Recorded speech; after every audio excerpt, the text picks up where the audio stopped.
ನಮಸ್ತೆ ಸ್ನೇಹಿತರೆ, ನಾನಿವತ್ತು ನಿಮಗೆ ಈ ವಿಡಿಯೋ ಮೂಲಕ ಪಾಸಿಟಿವ್ ಎನರ್ಜಿ ಅಂದ್ರೇನು, ಹೇಗೆ ಪಾಸಿಟಿವ್ ಎನರ್ಜಿನ ತೊಗೊಳ್ಬೇಕು, ಏನು ಇದರ ಒಳ ಅರ್ಥ ಅಂತ ಈ ವಿಡಿಯೋ ಮೂಲಕ ನಿಮಗೆ ತಿಳಿಸ್ಕೊಡ್ತೀನಿ. ದಯವಿಟ್ಟು ಸಬ್ಸ್ಕ್ರೈಬ್ ಮಾಡಿ ಮತ್ತು ಪೂರ್ತಿ ವಿಡಿಯೋನ ನೋಡಿ. ಒಂದು ಸಣ್ಣ ಕಥೆ ಹೇಳ್ತೀನಿ ಕೇಳಿದೆ. ಒಂದು ಊರಲ್ಲಿ ಒಬ್ಬಳು ಅಜ್ಜಿ ಇರ್ತಾಳೆ. ಆ ಅಜ್ಜಿಗೆ ಸುಮಾರು 70ರಿಂದ 80 ವರ್ಷ ಆಗಿರುತ್ತೆ. ಆ ಅಜ್ಜಿ ಹೇಗಿರ್ತಾಳೆ ಅಂದರೆ ಬಿಳಿ ಕೂದಲು ಮತ್ತು ಸೌಮ್ಯವಾದ ಸುಕ್ಕುಗಳು ತುಂಬಿದ ಮುಖ ಹೊಂದಿರ್ತಾಳೆ. ಆದರೆ ಅವಳ ಕಣ್ಣುಗಳು ಪ್ರಕಾಶವಾಗಿರ್ತವೆ ಮತ್ತು ದಯೆಯಿಂದ ತುಂಬಿರುತ್ತೆ. ಹಳ್ಳಿಲಿ ಎಲ್ಲರನ್ನು ಪ್ರೀತಿಸ್ತಾ ಇರ್ತಾರೆ ಆ ಅಜ್ಜಿ. ಅಜ್ಜಿಯ ಜೀವನ ತುಂಬ ಕಷ್ಟಕರವಾಗಿದ್ದರೂ ಸಹ ಅವಳು ಯಾವಾಗಲೂ ಸಂತೋಷವಾಗಿರ್ತಾಳೆ. ಆ ಅಜ್ಜಿ ಒಂದು ದೊಡ್ಡ ಆಲದ ಮರದ ಕೆಳಗಡೆ ಒಂದು ಸಣ್ಣ ಮನೆಯಲ್ಲಿ ಒಂಟಿಯಾಗಿ ವಾಸಿಸ್ತಾ ಇರ್ತಾಳೆ. ಆಕೆಗೆ ಮಕ್ಕಳಿರಲ್ಲ ಮತ್ತು ಅವ್ರ ಪತಿ ಹಲವು ವರ್ಷಗಳಿಂದ ತೀರ್ಕೊಂಡಿರ್ತಾರೆ. ಆದರೂ ಅವರು ಎಂದಿಗೂ ಯಾರಿಗೂ ಕೂಡ ನನಗೆ ತುಂಬ ಕಷ್ಟ ಇದೆ ಅಂತ ಯಾರ ಹತ್ರನೂ ಹೇಳ್ಕೊಳ್ಳಿರಲ್ಲ. ಅವರು ಮರದ ಕೆಳಗೆ ಕುಳಿತು ಜನರಿಗೆ ಯಾವಾಗಲೂ ಮಾತಾಡ್ತಾ ಇರ್ತಾರೆ ಮತ್ತು ಯಾವಾಗಲೂ ನಗ್ತಾ ಹಳ್ಳಿಲಿ ಜನರೊಂದಿಗೆ ಒಡನಾಟ ಇಟ್ಕೊಂಡಿರ್ತಾರೆ. ಜನರು ಕಷ್ಟಪಟ್ಟು ಕೆಲಸ ಮಾಡ್ತಾ ಇರ್ತಾರೆ. ಕೆಲವರು ರೈತರು, ಕೆಲವರು ಬಡಗಿಗರು ಮತ್ತು ಇನ್ನಿತರ ಕೆಲಸನ ಮಾಡ್ಕೊಂಡಿರ್ತಾರೆ. ಸಣ್ಣ ಮಾರುಕಟ್ಟೆಯಲ್ಲಿ ಕೆಲವೊಮ್ಮೆ ಮಳೆ ಬರೆದಿರಲ್ಲ ಮತ್ತು ಬೆಳೆಗಳೆಲ್ಲ ಒಣಗೋಗಿರ್ತದೆ. ಕೆಲವೊಮ್ಮೆ ಜನರು ಅನಾರೋಗ್ಯಕ್ಕೆ ಒಳಗಾಗಿರ್ತಾರೆ ಮತ್ತು ಕೆಲಸಕ್ಕೆ ಹೋಗಲು ಸಾಧ್ಯವಾಗಿರಲಿಲ್ಲ. ಜೀವನ ಸುಲಭವಾಗಿರ್ತಾ ಇರಲಿಲ್ಲ ಮತ್ತು ಅನೇಕ ಗ್ರಾಮಸ್ಥರು ಆಗಾಗ ದುಃಖಿತರಾಗ್ತಾ ಇರ್ತಾರೆ ಮತ್ತು ಚಿಂತಿತರಾಗ್ತಾ ಇರ್ತಾರೆ.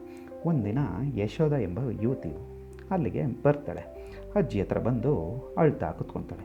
ಆವಾಗ ಅಜ್ಜಿ ಏನು ಹೇಳ್ತಾರೆ ಅಂದರೆ, ಯಾಕೆ ಮಾಡ್ತಾ ಇದೆಯಾ, ಏನಾಗಿದೆ ನನಗೆ ಸಮಸ್ಯೆ ಅಂತ ಕೇಳ್ತಾರೆ. ಆಗ ಯಶೋಧ ಹೇಳ್ತಾಳೆ, ಏನು ಮಾಡಬೇಕೆಂದು ನನಗೆ ತಿಳಿತಾ ಇಲ್ಲ. ನನ್ನ ಗಂಡ ಕೆಲಸಕ್ಕೆ ಹುಡುಕಲು ನಗರಕ್ಕೆ ಹೋಗಿದ್ದಾರೆ ಮತ್ತು ಹಣ ಕಳಿಸ್ತಾ ಇಲ್ಲ. ನನಗೆ ತುಂಬ ಚಿಂತೆ ಆಗ್ತಾಯಿದೆ. ನನ್ನ ಮಕ್ಕಳು ಹಸ್ಕೊಂಡಿದ್ದಾರೆ ಮತ್ತು ನನಗೆ ಭಯ ಆಗ್ತಾಯಿದೆ ಅಂತ ಹೇಳ್ಕೊಳ್ತಾಳೆ. ಆಗ ಮುದುಕಿ ಯಶೋಧಳನ್ನು ನೋಡಿ ಮೃದುವಾಗಿ ಮುಗುಳ್ನಕ್ಕಿ ಕುಳಿತುಕೊಂಬಗು ಅಂತ ಹೇಳ್ತಾರೆ. ಏನಾಗುತ್ತಿದೆ ಅಂದರೆ ನೀನು ಯೋಚಿಸುತ್ತಿದೆಯಾ? ಯಶೋಧ ಕಣ್ಣೀರು ಒರೆಸ್ಕೊಂಡು, ನನಗೆ ಗೊತ್ತಿಲ್ಲ, ಕೆಟ್ಟದ್ದೇನಾದರೂ ಆಗುತ್ತದೆ ಏನೋ ಎಂದು ನನಗೆ ಅನಿಸುತ್ತಿದೆ. ನನ್ನ ಗಂಡನಿಗೆ ಕೆಲಸ ಸಿಕ್ಕದಿದ್ದರೆ ಏನು ಮಾಡುವುದು? ಅವನು ನಮ್ಮ ಬಗ್ಗೆ ಮರೆತರೆ ಏನು ಮಾಡುವುದು? ಮುದುಕಿ ನಿಧಾನವಾಗಿ ತಲೆ ಅಲ್ಲಾಡಿಸಿ, ಯಶೋಧ, ನಾವು ಕೆಟ್ಟ ಆಲೋಚನೆಗಳನ್ನು ಯೋಚಿಸಿದಾಗ ನಾವು ಕೆಟ್ಟದ್ದನ್ನು ಅನುಭವಿಸುತ್ತೇವೆ. ಆದರೆ ಒಳ್ಳೆಯದನ್ನು ಯೋಚಿಸಿದ್ದರೆ ನಾವು ಉತ್ತಮವೆಂದು ಭಾವಿಸುತ್ತೇವೆ ಮತ್ತು ಕೆಲವೊಮ್ಮೆ ಒಳ್ಳೆಯದು ಸಂಭವಿಸುತ್ತದೆ. ಆವಾಗ ಯಶೋಧ, ಆದರೆ ಎಲ್ಲವೂ ತುಂಬ ಕೆಟ್ಟದಾಗಿರುವಾಗ ನಾನು ಒಳ್ಳೆಯದನ್ನು ಹೇಗೆ ಯೋಚಿಸಬಹುದು? ಅವಳು ಮತ್ತೆ ಮಗುಳ್ನಕ್ಕೂ, ನಾನು ನಿನಗೆ ಒಂದು ಕತೆ ಹೇಳ್ತೇನೆ ಅಂತ ಅಜ್ಜಿ ಹೇಳ್ತಾಳೆ. ಯಶೋಧ ಅವಳನ್ನು ಕುತೂಹಲದಿಂದ ನೋಡ್ತಾ ಕಥೆಯನ್ನು ಕೇಳಲಿಕ್ಕೆ ಪ್ರಾರಂಭಿಸ್ತಾಳೆ. ಅಜ್ಜಿ ಕತೆ ಏನು ಹೇಳ್ತಾರೆ ಅಂದರೆ, ಒಂದು ಊರಲ್ಲಿ ಒಬ್ಬ ಬಡವನಿರ್ತಾನೆ. ಅವನಿಗೆ ಆಹಾರ ಇರಲ್ಲ, ಹಣ ಇರಲ್ಲ, ಕುಟುಂಬವಿಲ್ಲ, ಏನೂ ಇರಲ್ಲ. ಅವನು ಅಳುತ್ತಾ ನದಿಯ ಪಕ್ಕದಲ್ಲೇ ಕುಳಿತಿರ್ತಾನೆ. ಒಬ್ಬ ಮುದುಕಿ ಅವನ ಬಳಿಗೆ ಬಂದು, ನೀನು ಯಾಕೆ ಅಳುತ್ತಾ ಇದೆಯಾ ಎಂದು ಕೇಳ್ತಾಳೆ. ಆ ವ್ಯಕ್ತಿ, ನನ್ನಲ್ಲಿ ಏನೂ ಇಲ್ಲ, ನಾನು ಹೇಗೆ ಸಂತೋಷವಾಗಿರಲು ಸಾಧ್ಯ? ಮುದುಕಿ ಮಗುಳ್ನಂತೆ ಹೇಳ್ತಾಳೆ, ನಿನ್ನ ಸುತ್ತಲೂ ನದಿ ಇದೆ, ನಿನ್ನಲ್ಲಿ ಮರಗಳಿವೆ, ನಿನ್ನಲ್ಲಿ ಸೂರ್ಯನಿದ್ದಾನೆ, ನಿನ್ನ ಸುತ್ತಲೂ ನೋಡು, ಎಲ್ಲೆಡೆ ಸೌಂದರ್ಯ ಮತ್ತು ಜೀವನವಿದೆ. ನಿನ್ನಲ್ಲಿ ಇಲ್ಲದಿರುವುದರ ಬಗ್ಗೆ ಯೋಚಿಸಿದರೆ ನೀನು ಯಾವಾಗಲೂ ದುಃಖಿತನಾಗಿರುತ್ತೀಯ. ಆದರೆ ನಿನ್ನಲ್ಲಿ ಏನಿದೆ ಎಂಬುದರ ಬಗ್ಗೆ ಯೋಚಿಸಿದರೆ ನಿನಗೆ ಶಾಂತಿ ಸಿಗುತ್ತದೆ. ಆ ವ್ಯಕ್ತಿ ಆಲಿಸಿದನು ಮತ್ತು ನಿಧಾನವಾಗಿ ಅಳುವುದನ್ನು ನಿಲ್ಲಿಸಿದನು. ಅವನು ತನ್ನ ಸುತ್ತಲಿನ ಒಳ್ಳೆಯದನ್ನು ನೋಡಲು ಪ್ರಾರಂಭಿಸಿದನು ಮತ್ತು ಆ ದಿನದಿಂದ ಅವನ ಜೀವನದಲ್ಲಿ ಬದಲಾವಣೆಯಾಗಲು ಪ್ರಾರಂಭಿಸಿತು. ಮುದುಕಿ ಯಶೋಧಳನ್ನು ನೋಡಿ ಹೇಳಿದಳು, ನೀನು ನೋಡುತ್ತೀಯಾ, ಆ ಮನುಷ್ಯನ ಜೀವನವು ಮಾಯಾಜಾಲದಿಂದ ಬದಲಾಗಲಿಲ್ಲ. ಅವನು ತನ್ನ ಆಲೋಚನೆಯನ್ನು ಬದಲಾಯಿಸಿದ್ದರಿಂದ ಅದು ಬದಲಾಯಿತು. ನಾವು ಸಕಾರಾತ್ಮಕವಾಗಿ ಯೋಚಿಸಿದಾಗ ನಮ್ಮ ಹೃದಯವು ಹಗುರವಾಗುತ್ತದೆ ಮತ್ತು ನಾವು ಸಮಸ್ಯೆಗಳನ್ನು ಉತ್ತಮವಾಗಿ ಎದುರಿಸಬಹುದು. ಯಶೋಧ ಕಥೆಯ ಬಗ್ಗೆ ಯೋಚಿಸುತ್ತಾ, ನನ್ನ ಆಲೋಚನೆಯು ನಿಜವಾಗಿಯೂ ನನ್ನ ಜೀವನವನ್ನು ಬದಲಾಯಿಸುತ್ತದೆ ಎಂದು ಕೇಳಿದಾಗ ಅಜ್ಜಿ ಮೃದುವಾಗಿ ಮುಗುಳ್ನಕ್ಕೂ ಹೌದು ಎಂದಳು. ನೀವು ಪ್ರತಿದಿನ ಬೆಳಿಗ್ಗೆ ಎದ್ದು, ಇಂದು ಒಳ್ಳೆಯ ದಿನವಾಗಿರುತ್ತದೆ, ನಿಮ್ಮ ಮಕ್ಕಳು ನೋಡಿಕೊಳ್ಳಲು ಮತ್ತು ನಿಮ್ಮ ಗಂಡನಿಗಾಗಿ ಭರವಸೆಯಿಂದ ಕಾಯಲು ನೀವು ಶಕ್ತಿಯನ್ನು ಕಂಡುಕೊಳ್ಳುತ್ತೀರಿ.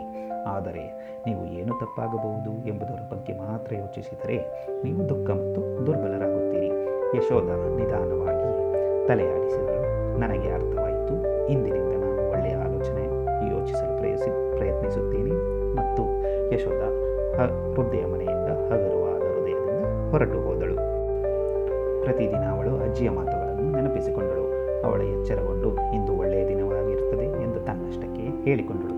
ಅವಳು ಕಷ್ಟಪಟ್ಟು ಕೆಲಸ ಮಾಡಿದಳು, ತನ್ನ ಮಕ್ಕಳನ್ನು ನೋಡಿಕೊಂಡಳು ಮತ್ತು ತನ್ನ ಗಂಡನ ಮರಳುವಿಕೆಗಾಗಿ ಪ್ರಾರ್ಥಿಸಿದಳು. ಕೆಲವು ವಾರಗಳ ನಂತರ ಯಶೋಧ ತನ್ನ ಪತಿಯಿಂದ ಪತ್ರವನ್ನು ಪಡೆದಳು. ಅವನು ನಗರದಲ್ಲಿ ಕೆಲಸ ಕಂಡುಕೊಂಡಿದ್ದನು ಮತ್ತು ಮನೆಗೆ ಹಣವನ್ನು ಕಳುಹಿಸುತ್ತಿದ್ದನು. ಯಶೋಧ ತುಂಬ ಸಂತೋಷಪಟ್ಟಳು. ಸುದ್ದಿಯನ್ನು ಹಂಚಿಕೊಳ್ಳಲು ಅಜ್ಜಿಯ ಮನೆಗೆ ಓಡಿ ಹೋದಳು. ಮುದುಕಿ ಮುಗುಳ್ನಗುತ್ತಾ ತಲೆ ಆಡಿಸಿದಳು. ನಾವು ಸಕಾರಾತ್ಮಕವಾಗಿ ಯೋಚಿಸಿದಾಗ ನಮ್ಮ ಜೀವನದಲ್ಲಿ ಒಳ್ಳೆಯದನ್ನು ಆಹ್ವಾನಿಸುತ್ತೇವೆ. ಸಮಸ್ಯೆಗಳನ್ನು ಯಾವಾಗಲೂ ಬರುತ್ತಾನೇ ಇರುತ್ತವೆ, ಆದರೆ ನಾವು ಅವುಗಳನ್ನು ಭರವಸೆಯ ಹೃದಯದಿಂದ ಎದುರಿಸಿದರೆ ನಾವು ಜಯಿಸಬಹುದು. ಶೀಘ್ರದಲ್ಲೇ ಇತರ ಗ್ರಾಮಸ್ಥರು ವೃದ್ಧೆಯ ಬುದ್ಧಿವಂತ ಮಾತುಗಳನ್ನು ಬಗ್ಗೆ ಕೇಳಲು ಪ್ರಾರಂಭಿಸಿದರು.